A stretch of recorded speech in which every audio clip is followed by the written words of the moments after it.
Hello students, Kumar study circle में आप सबका स्वागत है। अधीक्षक बाल देखरेख परीक्षा को आगे बढ़ाते हुए आज के वीडियो का हमारा टॉपिक होगा विधिक सहायता प्राधिकरण अधिनियम 1987। ये मेरे इस पर दूसरा वीडियो है। कुछ और प्रश्नों को हम लोग यहाँ पर देख रहे हैं। जो बच्चे मुझसे अभी भी जुड़ रहे हैं उनको बता देना चाहता हूं कि आप लोगों के परीक्षा के लिए करीब 50-60 वीडियो मैंने अपलोड कर दिए हैं। पुरानी वीडियो को देखना चाहते हैं तो मेरे चैनल के प्लेलिस्ट में जाएंगे, अधीक्षक बाल देखरेख परीक्षा वाला प्लेलिस्ट दबाकर सारी वीडियो को देख सकते हैं। जो बच्चे मेरे पीडीएफ चाहते हैं, हाँ पीडीएफ फ्री नहीं है, मैं आपको पहले आगाह कर देता हूं कि आपको मैसेज आपको मिलेगा 20 वीडियो के लास्ट में आपको एक मैसेज मिलेगा। कैसे प्राप्त कर सकते हैं उत्तर सहित ये आप देख सकते हैं। तो चलिए देर न करते हुए एक एक क्वेश्चन को हम लोग यहाँ पर सॉल्व करने का कोशिश करते हैं। पहला क्वेश्चन हमारे सामने यहाँ पर आता है विधिक सहायता प्राधिकरण अधिनियम 1987 के संदर्भ में एक न्यायालय के समक्ष एक वाद या किसी कार्यवाही से तात्पर्य क्या होगा, तात्पर्य क्या होगा। जब बात दायर करते हैं तो उसका तात्पर्य क्या होगा यह आपको बताना है। एक सिविल कार्रवाई, एक आपराधिक कार्रवाई, एक बात कार्रवाई या मामला, इसमें से आपको बताना है। सही आंसर इसका जो आएगा द आएगा, एक मामला होगा। माने मामला एक न्यायालय के समक्ष एक बात या किसी कार्रवाई को सम्मिलित करता है। जिसमें पूछा था विधिक सहायता प्राधिकरण अधिनियम 1987 के संदर्भ में एक न्यायालय के समक्ष एक बात या किसी कार्रवाई से तात्पर्य एक मामला से है, ये मामला से होता है।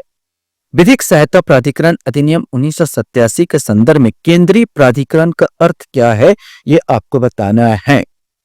धारा 2 के तहत राष्ट्रीय विधिक सेवा प्राधिकरण, धारा 3, धारा 4, धारा 5, तो जो भी आपका याद रखना कि यहां पर हमको देखना होगा कि धारा 3 पर आएगा। धारा 3 के तहत गठित राष्ट्रीय विधिक सेवा प्राधिकरण, इसका तात्पर्य यह होगा अधिनियम की धारा 2 क के अनुसार केंद्रीय प्राधिकरण का अर्थ है राष्ट्रीय विधिक सेवा प्राधिकरण, धारा 3 के अधीन गठित प्राधिकरण।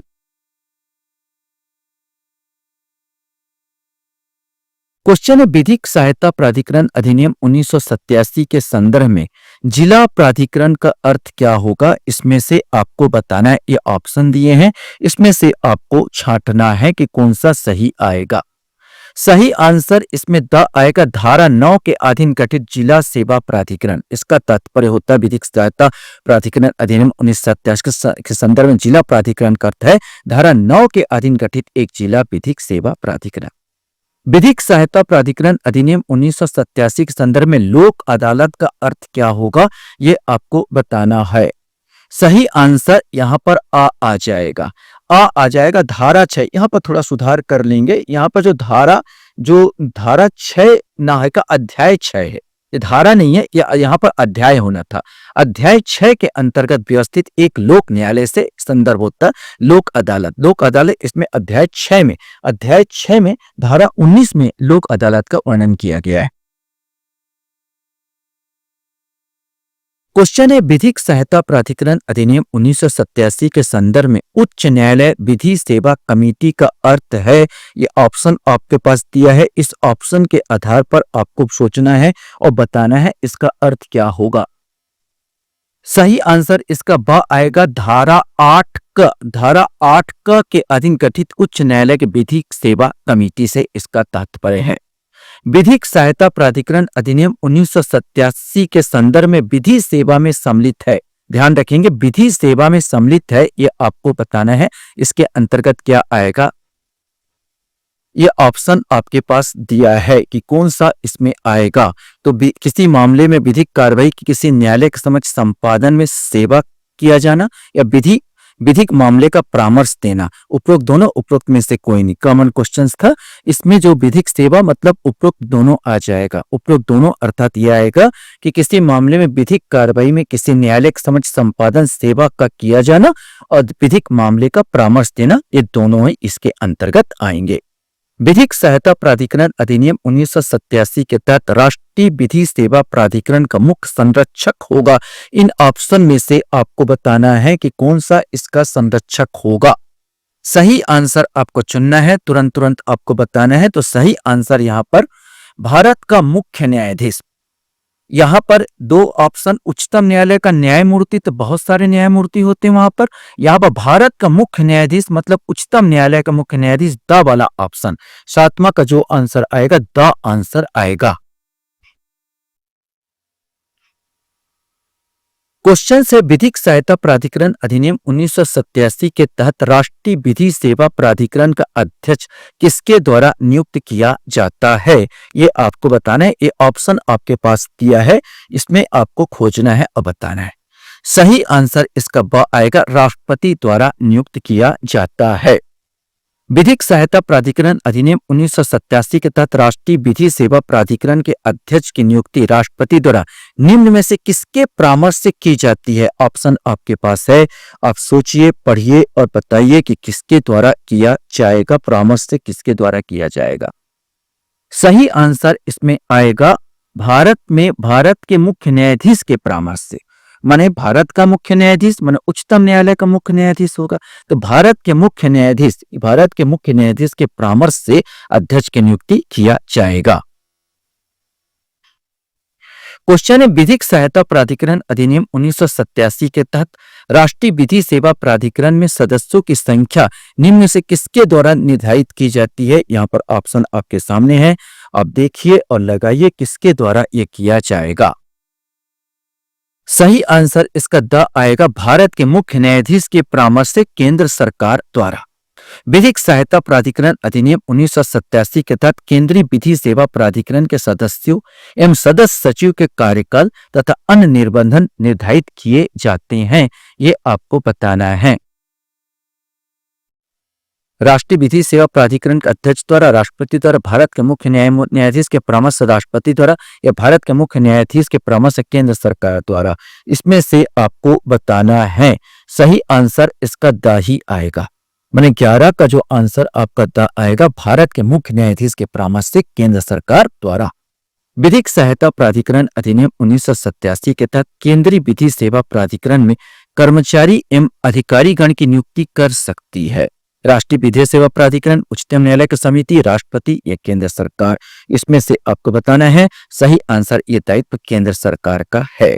राष्ट्रीय बोलेगा तो केंद्र सरकार, दिमाग में बैठा लेना, और राज्य का बोलेगा तो राज्य सरकार। बस ये याद रखिए, विधिक सेवा प्राधिकरण राष्ट्रीय उपयोग होगा, और आपका जिला में भी होता है, तालुक में भी होता है, आपका राज्य में भी होता है, तो सबका अपना अपना रहेगा। यहाँ राष्ट्रीय केंद्रीय बोला तो सिंपल सा केंद्र सरकार होगा। विधिक सहायता प्राधिकरण अधिनियम 1987 के तहत केंद्रीय विधि सेवा प्राधिकरण के कर्मचारी तथा अधिकारी को वेतन भत्ते निर्धारित करने का अधिकार किसको है, ये आपको बताना है। ये ऑप्शन यहाँ पर दिया हुआ है।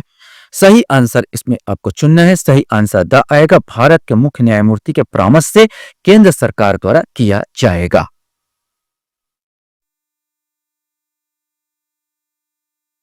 क्वेश्चन यहाँ पर आता है, विधिक सहायता प्राधिकरण अधिनियम 1987 के तहत राष्ट्रीय विधि सेवा प्राधिकरण के सदस्य, सचिव, अधिकारी व कर्मचारी के वेतन और भत्ते चुकाए जाएंगे। इसमें से ऑप्शन आप देखिए और ऑप्शन के आधार पर आपको सही जवाब देना है। वास्तव में ये जितने वेतन होते हैं, इनके भारत के संचित निधि या भारत के समेकित निधि, ये याद रखेंगे, भारत के समेकित निधि से इसको दिया जाता है, इनके वेतन और भत्ते। विधिक सहायता प्राधिकरण अधिनियम 1987 के तहत केंद्रीय प्राधिकरण कोई कार्य या कार्रवाई केंद्रीय प्राधिकरण के संविधान में किसी दोष या रिक्तता के अस्तित्व के आधार पर अवैध होंगे, शून्य होंगे, अवैध एवं शून्य होंगे, अवैध नहीं होंगे। सही आंसर द आएगा। भाई एक जन अगर कोई कमी है, कोई रिक्त स्थान है, अध्यक्ष और सदस्यों को मिलकर कोई कम है, इसके आधार पर कोई न्याय दिया गया तो अवैध नहीं होगा। द साफ कहा गया कि अवैध वो नहीं होगा। क्वेश्चन हमारे सामने यहां पर आता है, विधिक सहायता प्राधिकरण अधिनियम 1987 के तहत केंद्रीय विधि सेवा प्राधिकरण के कार्यों को निम्नलिखित में से किस धारा में सूचीबद्ध किया गया है, यह आपको बताना है। यह ऑप्शन आपके सामने है। सही आंसर आएगा, धारा 4 में इसके कार्यों को बताया गया है। विधिक सहायता प्राधिकरण अधिनियम 1987 के तहत राज्य विधि सेवा प्राधिकरण का मुख्य संरक्षक है। अब देखो राष्ट्रीय केंद्र की नहीं, अब बात कर रहा राज्य विधिक सेवा। तो राज्य विधिक सेवा का प्राधिकरण का मुख्य संरक्षक कौन होगा, इसमें से आपको बताना है। मैंने केंद्र का जस्ट उल्टा मान, केंद्र के याद हो गया तो जस्ट उसका उल्टा राज्य का आ जाएगा। मैं उल्टा मतलब उसी का समकक्ष, उल्टा मैं नहीं बोलूं, उसी का समकक्ष। तो उसी का समकक्ष क्या हो जाएगा, सा आ जाएगा। उच्च न्यायालय का यहाँ पर, वहां पर उच्चतम न्यायालय का था, तो यहाँ पर आएगा उच्च न्यायालय का मुख्य न्यायाधीश। ये भारत का मुख्य न्यायाधीश वहां पर था, यहाँ पर उच्च न्यायालय का मुख्य न्यायाधीश यहाँ पर आएगा। विधिक सहायता प्राधिकरण अधिनियम 1987 के तहत राज्य विधि सेवा प्राधिकरण का अध्यक्ष किसके द्वारा नियुक्त किया जाता है? तो अध्यक्ष किसके द्वारा नियुक्त किया जाएगा? राज्य सरकार का। ठीक, आपको यहीं पर जवाब देना है कि किसके द्वारा नियुक्त किया जाएगा। यहाँ पर ऑप्शन यहाँ पर भी दिया था और यहाँ पर आपको बताना है। तो 18 का जो आंसर आपको देना है, तो ये राज्यपाल कौन नियुक्त करता है? जैसे वहां पर राष्ट्रपति नियुक्त किया करता है, तो ये कौन करेगा? राज्यपाल। ये राज्यपाल द्वारा नियुक्त किया जाएगा। केंद्र में राष्ट्रपति द्वारा हो रहा था। विधिक सहायता प्राधिकरण अधिनियम 1987 के तहत राज्य विधि सेवा प्राधिकरण के अध्यक्ष की नियुक्ति राज्यपाल द्वारा निम्न में से किसके परामर्श से की जाती है? जस्ट मैंने कहा केंद्र का बिल्कुल उल्टा आपको लगा देना, तो केंद्र का उल्टा आप इसमें लगाएंगे तो यहाँ पर उच्च न्यायालय का, बस याद रखना वहां पर भारत का मुख्य न्यायाधीश था, तो यहाँ पर उच्च न्यायालय के मुख्य न्यायाधीश के परामर्श से उसकी नियुक्ति किया जाएगा। विधिक सहायता प्राधिकरण अधिनियम 1987 के तहत राज्य विधिक सेवा प्राधिकरण के सदस्यों की संख्या निम्न से किसके द्वारा निर्धारित की जाती है? इसमें भी बिल्कुल उल्टा आपको लगाना है। तो आप यहाँ पर देखिए उसमें क्या होता था कि भारत के मुख्य न्यायाधीश के परामर्श से केंद्र सरकार करती थी, यहाँ पर होगा उच्च न्यायालय के मुख्य न्यायाधीश के परामर्श से राज्य सरकार करेगी। बिल्कुल आसान सा आपको बताते चले जा रहा हूँ, और थोड़ा समय भी आप लोगों के पास कम है, इसलिए मैं थोड़ा जल्दीबाजी भी यहाँ पर कर रहा हूँ। विधिक सहायता प्राधिकरण अधिनियम 1987 के तहत राज्य विधि सेवा प्राधिकरण के सदस्यों एवं सदस्य सचिव के कार्यकाल तथा अन्य निर्बंधन निर्धारित किए जाते हैं। इसमें से आपको बताना है, तो जो आपने एक केंद्र में पढ़ा उसी का उल्टा आप यहाँ पर सोचिए और लगाइए। सही आंसर इसका द आएगा, उच्च न्यायालय के मुख्य न्यायाधीश के परामर्श से राज्य सरकार द्वारा। विधिक सहायता प्राधिकरण अधिनियम 1987 के तहत राज्य विधि सेवा प्राधिकरण के कर्मचारी एवं अधिकारीगण की नियुक्ति कर सकती है, तो इसमें से ऑप्शन बताना है आपको। सही आंसर इसमें राज्य सरकार। वहां पर केंद्र में था तो केंद्र सरकार करती थी, यहाँ राज्य की बात करें तो राज्य सरकार करेगी। आसान सब समझ में आ जाएगा। अब इसी को हल करते चले जाएंगे तो आपका पूरा क्लियर होता चला जाएगा। क्वेश्चन से विधिक सहायता प्राधिकरण अधिनियम 1987 के तहत राज्य विधि सेवा प्राधिकरण के कर्मचारियों तथा अधिकारियों को वेतन भत्ते निर्धारित करने का अधिकार किसके पास है? अब इसमें से आपको बताना है, सही आंसर आपको खोजना है। तो ठीक आप केंद्र सरकार टाइप लगाओगे तो यहाँ पर आएगा उच्च न्यायालय का मुख्य न्यायाधीश परामर्श से राज्य सरकार। वहां पर था भारत के मुख्य न्यायाधीश के परामर्श से केंद्र सरकार करती थी, यहाँ पर उच्च न्यायालय का मुख्य न्यायाधीश के परामर्श से राज्य सरकार करेगी। विधिक सहायता प्राधिकरण अधिनियम 1987 के तहत राज्य विधि सेवा प्राधिकरण के कार्यों को निम्नलिखित में से किस धारा में सूचीबद्ध किया गया है? ये आपको बताना है। सही आंसर इसमें आएगा धारा 7 में किया गया है। विधिक सहायता प्राधिकरण अधिनियम 1987 के तहत राज्य विधिक सेवा प्राधिकरण का कर्तव्य है। अब इसमें कर्तव्य आपको देखना 25 नंबर का, इसमें से आपको छांटना है। अब और इसमें से आपको छांटना है कौन सा कर्तव्य होगा, इसका कौन सा कर्तव्य नहीं होगा। तो यहाँ पर सही आंसर आपको यहाँ पर देखना था, राज्यपाल के द्वारा निर्देशित कार्यों को प्रभाव प्रदान करना, केंद्रीय प्राधिकरण के नीति एवं निर्देशों को प्रभाव प्रदान करना, राज्य सरकार के नीति एवं निर्देशों को प्रभाव प्रदान करना, राज्य के नीति निर्देशक तत्वों को बताएगा नीति एवं निर्देशों को प्रभाव प्रदान करना। सही आंसर वह है वो केंद्रीय सरकार प्राधिकरण के नीति एवं निर्देशों के अनुसार कार्य करता है। जो राज्य प्राधिकरण जो होता है केंद्रीय सरकार के नीति एवं निर्देशों को प्रभाव प्रदान करता है, अर्थात उसके अनुसार, उसी के अनुसार ये काम करता है। विधिक सहायता प्राधिकरण अधिनियम 1987 के तहत गठित राज्य विधि सेवा प्राधिकरण का निम्न में से कौन सा कार्य नहीं है? अब इसमें से देखना, क्वेश्चन पूछ दिया भाई कौन सा कार्य नहीं है, तो लोगों को विधिक सेवा प्रदान करने के कार्यों को संपादित करना, विधिक सहायता प्रोग्राम को व्यवस्थित करना, लोक अदालत का सब संपन्न करना, विधिक सेवा क्षेत्र में अनुसंधान को प्रोन्नत करना, इसका काम ये नहीं है। बाकी सब काम है। लोगों को विधिक सेवा प्रदान करने के कार्य को संपादित करता है, विधिक सहायता प्रोग्राम को व्यवस्थित करता है, लोक अदालत तो मेन है इसका संपन्न करना, और विधिक सेवा क्षेत्र में अनुसंधान को प्रोन्नत करना, ये वाला कार्य इसमें नहीं दिया गया है। तो 26 का द वाला आंसर आएगा। क्वेश्चन यहाँ पर आता है विधिक सहायता प्राधिकरण अधिनियम 1987 के तहत राज्य विधि सेवा प्राधिकरण का कार्य है। इसमें से आपको बताना है कि राज्य विधिक सेवा का कार्य क्या होगा, इसमें से आपको बताना है। केंद्रीय प्राधिकरण के परामर्श के कार्यों का संपादन को विनियमों द्वारा नियत करना, विधिक सेवा के नीतियों एवं सिद्धांतों को प्रतिपादित करना, नागरिकों को मूल कर्तव्य वचनबद्धता हेतु प्रोत्साहित करना, उपरोक्त सभी। इसमें से आपको बताना है। सही आंसर इसका आ आएगा, केवल उपरोक्त नहीं मत लगाना। केंद्रीय प्राधिकरण के परामर्श व कार्यों का संपादन को विनियमों द्वारा नियत करना ही इसका मेन कार्य होता है, तो 27 का आंसर आपका आ आएगा। विधिक सहायता प्राधिकरण अधिनियम 1987 के तहत राज्य सेवा प्राधिकरण के कार्यों को समन्वय और निर्देशों द्वारा पथ प्रदर्शन कौन करेगा? राज्य सरकार, राज्यपाल, केंद्रीय प्राधिकरण या उपरोक्त सभी। ये भी एक कॉमन क्वेश्चन बन जाएगा। ध्यान लगाओ कि केंद्रीय प्राधिकरण के अंतर्गत कार्य कर रहा, तो भाई इसको मार्गदर्शन कौन करेगा? स आ जाएगा। केंद्रीय प्राधिकरण ही इसका क्या करेगा? मार्गदर्शन करेगा। क्वेश्चन हमारे सामने आता, विधिक सहायता प्राधिकरण अधिनियम 1987 के तहत उच्च न्यायालय विधिक सेवा कमेटी के सचिव एवं सदस्यों का पदविधि एवं निबंधन निर्धारित किए जाते हैं। किसके द्वारा निर्धारित किया जाएगा, ये आपको बताना है। राज्यपाल द्वारा, उच्च न्यायालय द्वारा, राज्य विधिक सेवा प्राधिकरण द्वारा, राज्य प्राधिकरण के द्वारा बनाए गए विनियमों द्वारा। सही आंसर यही है, राज्य प्राधिकरण के द्वारा बनाए गए विनियमों द्वारा इसको निर्धारित किया जाएगा। विधिक सहायता प्राधिकरण अधिनियम 1987 के तहत उच्च न्यायालय विधिक सेवा कमेटी के अधिकारी एवं कर्मचारी की संख्या निर्धारित नियुक्ति का अधिकार है। उच्च न्यायालय को, उच्च न्यायालय विधिक सेवा कमेटी को, राज्य विधिक सेवा प्राधिकरण को, राज्य के मुख्य न्यायाधीश के परामर्श से राज्य सरकार को। इसमें से कोई एक आएगा। सही आंसर यही आएगा, राज्य मुख्य न्यायाधीश के परामर्श से राज्य सरकार का पूरा काम राज्य, इसमें राज्य है तो राज्य सरकार का हो जाएगा। विधिक सहायता प्राधिकरण अधिनियम 1987 के तहत जिला विधिक सेवा प्राधिकरण का गठन किया जाता। अब ये बोला जिला विधिक सेवा प्राधिकरण, इसके बारे में देखेंगे ये गठन कैसे करेगा। तो इसमें से आपको ऑप्शन है, ऑप्शन के आधार पर आपको बताना है कि कौन करेगा।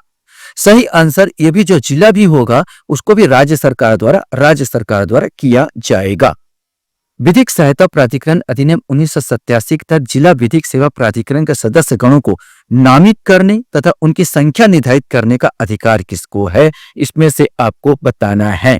सही आंसर आएगा, ये द वाला आएगा, उच्च न्यायालय के मुख्य न्यायाधीश के परामर्श से राज्य सरकार को।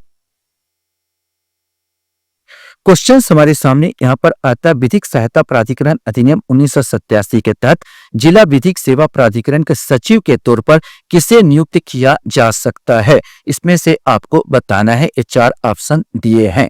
तो राज्य सरकार द्वारा नामित किसी व्यक्ति को, द्वितीय वर्गीय किसी भी राज्य के राजपत्रित अधिकारी को, राज्य न्यायिक सेवा का संबंध रखने वाले व्यक्ति को। देखो, किसी भी व्यक्ति को मैं नहीं कर सकता, यहाँ पर जो न्यायिक सेवा में संबंध है, न्याय के बारे में जानता है, उसी को मैं कर सकता हूँ। तो सही ऑप्शन ये आएगा, राज्य न्यायिक सेवा के संबंध रखने वाले व्यक्ति को। विधिक सहायता प्राधिकरण अधिनियम 1987 के तहत जिला विधि सेवा प्राधिकरण के अधिकारी व कर्मचारी के वेतन भत्ते चुकाए जाएंगे। इसमें से आपको बताना है। तो जिस प्रकार केंद्र सरकार समेकित निधि से होता है, इसका भी राज्य समेकित निधि, याद रखना, राज्य समेकित निधि से इनके वेतन और भत्ते चुकाए जाते। केंद्र में जो केंद्रीय समेकित विधि से चुकाए जाते थे, इसमें राज्य समेकित विधि से। क्वेश्चन हमारे सामने यहाँ पर आता, विधिक सहायता प्राधिकरण अधिनियम 1987 के तहत गठित जिला प्राधिकरण का कार्य निम्नलिखित में से कौन सा नहीं है? ध्यान रखना, इसमें पूछा है कौन सा नहीं है, ये आपको बताना है। आप पढ़ सकते हैं। जिले में विधिक सेवाओं क्रियाकलापों का समन्वय करना, राज्य प्राधिकरण द्वारा नियत कार्यों को संपादित करना, जिले के अंदर लोक अदालत व्यवस्था करना, विधिक सेवाओं उपलब्ध कराने के लिए नीति एवं सिद्धांतों का प्रतिपादन करना। तो भैया नीति एवं सिद्धांत का प्रतिपादन नहीं करेगा, बाकी सब इसके कार्य होंगे। विधिक सहायता प्राधिकरण अधिनियम 1987 के तहत तालुक विधि सेवा, अब एक और है, तालुक विधि सेवा प्राधिकरण गठन का अधिकार किसको है? इसमें से आपको बताना है। सही आंसर, इसमें जब तालुक वाला आएगा तो इसमें तालुक का स आ जाएगा। राज्य विधिक सेवा प्राधिकरण, राज्य विधिक सेवा प्राधिकरण तालुक विधि सेवा प्राधिकरण का गठन कर सकती है। क्वेश्चन है, विधिक सहायता प्राधिकरण अधिनियम 1987 के तहत निम्नलिखित में कौन व्यक्ति विधिक सेवाओं का हकदार नहीं है? ध्यान रखना, विधिक सहायता प्राधिकरण अधिनियम 1987 के तहत निम्नलिखित में से कौन से व्यक्ति विधिक सेवाओं का हकदार नहीं है? माने विधिक सेवा जो फ्री में मिलता है वो कौन नहीं प्राप्त करेगा, ये आपको बताना है। अनुसूचित जाति का सदस्य, अनुसूचित जनजाति का सदस्य, अन्य पिछड़ा वर्ग का सदस्य, किसी भी वर्ग की स्त्री। यहाँ पर याद रखना अन्य पिछड़ा वर्ग ओबीसी का जिक्र नहीं किया गया। एससी एसटी अन्य पिछड़ा वर्ग किसी वर्ग की स्त्री बताया गया, लेकिन अन्य पिछड़ा वर्ग का इसमें जिक्र नहीं किया गया है। ध्यान से पढ़ लेंगे आप उसको ला का पुस्तक को, तो आपको मिल जाएगा अन्य पिछड़ा वर्ग इसमें जिक्र नहीं है। विधिक सहायता प्राधिकरण अधिनियम 1987 के तहत निम्नलिखित में से कौन व्यक्ति विधिक सेवाओं का हकदार नहीं है? फिर एक क्वेश्चन है।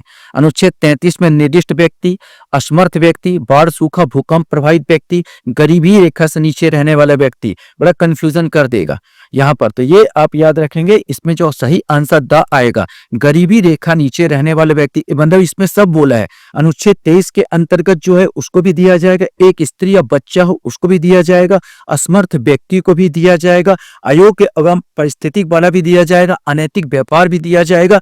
लेकिन इसमें बोला गया है गरीबी की जगह बोला है जिसकी वार्षिक आय 9,000, याद रखना डायरेक्ट गरीबी नहीं बोला है। अब इसमें ऑप्शन जिसकी वार्षिक आय 9,000 रुपए से कम है, याद रखना कि 9,000 रुपए से कम वार्षिक आय की प्राप्ति में या किसी उच्चतम रकम जैसे कि राज्य सरकार द्वारा निर्धारित किया जा सकता है यदि मामला उच्चतम न्यायालय का अपेक्षा एक अन्य न्यायालय के समक्ष है, 12,000 रुपए से कम या ऐसी उच्चतम रकम जो केंद्रीय सरकार द्वारा निर्धारित की जा सकती है मामले में उच्च न्यायालय के समक्ष जो होगा उसको रहे। लेकिन गरीबी रेखा का डायरेक्ट जिक्र नहीं है, तो ऑप्शन हमारा यहाँ पर द आएगा, गरीबी रेखा।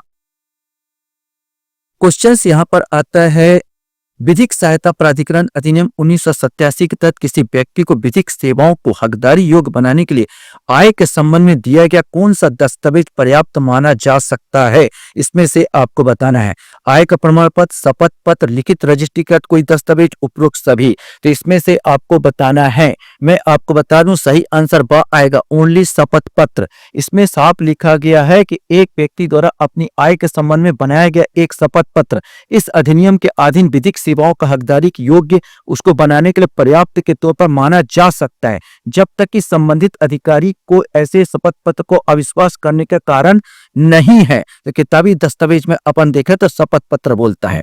विधिक सहायता प्राधिकरण अधिनियम 1987 के तहत लोक अदालतों के संगठन के संबंध में निम्नलिखित में से किस धारा में प्रावधान किया गया है? तो लोक अदालत में मैंने बता दिया था धारा 19 में प्रावधान किया गया है। विधिक सहायता प्राधिकरण अधिनियम 1987 के किस अध्याय में लोक अदालत का प्रावधान किया गया है? यह भी मैं जिक्र हो चुका है कि लोक अदालत का प्रावधान अध्याय 6 में किया गया है।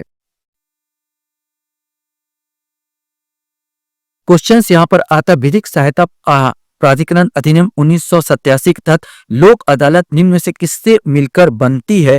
ये आपको 4 ऑप्शन आपके पास दिए हैं, आपको बताना है। सेवारत न्यायाधीश तथा अन्य व्यक्ति, जिला न्यायाधीश तथा अन्य व्यक्ति, विषय वस्तु पर तकनीकी तथा वैज्ञानिक विज्ञान विशेष ज्ञान आधारित करने वाले व्यक्ति, सेवारत या सेवानिवृत्त न्यायाधीश या अन्य नाम निर्दिष्ट व्यक्ति, यही आएगा सेवारत या सेवानिवृत्त न्यायाधीश या अन्य नाम निर्दिष्ट व्यक्ति। तो 42 का द आएगा। क्वेश्चन हमारे सामने विधिक सहायता प्राधिकरण अधिनियम 1987 के तहत उच्च न्यायालय विधिक सेवा कमेटी द्वारा गठित लोक अदालतों से भिन्न लोक अदालत के लिए धारा 19(2) ख में निर्दिष्ट लोगों का अनुभव अर्हताएं निर्धारित की जाती है। ये आपको बताना है, 43 का आंसर आपको बताना है। तो सही आंसर जो है सा आएगा, उच्च न्यायालय का मुख्य न्यायाधीश के परामर्श से राज्य सरकार द्वारा। क्वेश्चन हमारे सामने यहाँ पर आता विधिक सहायता प्राधिकरण अधिनियम 1987 के तहत सिविल प्रक्रिया संहिता के निम्नलिखित में से किस धारा में लोक अदालत का मामला निर्दिष्ट करने के बारे में प्रावधान किया गया है? ये आपको बताना है। सही आंसर सा आएगा, धारा 89 में। विधिक सहायता प्राधिकरण अधिनियम 1987 के तहत लोक अदालत निम्नलिखित में से किस प्रकार का निर्णय पारित करती है? इसमें से आपको बताना है एक पक्षी निर्णय, सकारात्मक निर्णय, समझौता निर्णय, उपरोक्त सभी। इसमें से आपको बताना है ना। बता दूं जो लोक अदालत होता है वो समझौता कराता है, विशेष करके समझौता होता है वो समझौता पर होता है ताकि तत्काल निर्णय दिया जाए, दोनों पक्षों में समझौता हो। ऐसे मामलों को सुना जाता है लोक अदालत में जो कि वास्तव में जघन्य अपराध ना हो। क्वेश्चन यहाँ पर आता है विधिक सहायता प्राधिकरण अधिनियम 1987 के तहत जहां पर लोक अदालत द्वारा अवार्ड पारित नहीं किया जा सकता वह हो जाएगा। मान लो मैं लोक अदालत में गया और मामला खत्म ही नहीं हुआ तो मैं क्या करूंगा? यहाँ पर तो मामलों खारिज कर देगा, मामलों को गुण दोष का निपटारा कर देगा, मामलों को राज्य विधिक सेवा प्राधिकरण निर्दिष्ट करेगा, मामले को मूल सक्षम न्यायालय में पूरा संदर्भित कर, जिस न्यायालय में चल रहा था उसी न्यायालय में फिर भेज देगा। यहाँ पर खत्म नहीं कर सकता उस चीज को न्यायालय में, तो ये द आएगा। विधिक सहायता प्राधिकरण अधिनियम 1987 के तहत लोक अदालत का अवार्ड समझा जाएगा। कैसा समझा जाएगा ये आपको बताना है। तो इसको वास्तव में समझा जाता है सिविल न्यायालय, जैसे सिविल न्यायालय में लोक अदालत में भी ठीक उसी प्रकार का निर्णय जो दिया गया उसको सिविल न्यायालय का डिग्री के अनुसार समझा जाता है। बहुत इंपॉर्टेंट क्वेश्चन पूछा जा सकता है। क्वेश्चन यहाँ पर आता है, विधिक सहायता प्राधिकरण अधिनियम 1987 के तहत लोक अदालत द्वारा पारित अवार्ड के विरुद्ध अपील होगी। तो एक चीज मैं आपको बता दूं, कंठस्थ रट लेना कि इस लोक अदालत जब अब कर देता है तो कोई अपील नहीं होती। एक बार जो हो गया निर्णय हो गया, मैं तो ये न्यायालय में कभी बात खत्म ही नहीं होगा। तो 48 का आंसर द आएगा। विधिक सहायता प्राधिकरण अधिनियम 1987 के तहत लोक अदालत समझ कार्यवाहियों में धारा 193 एवं 228 के संदर्भ में कार्रवाई समझी जाएगी।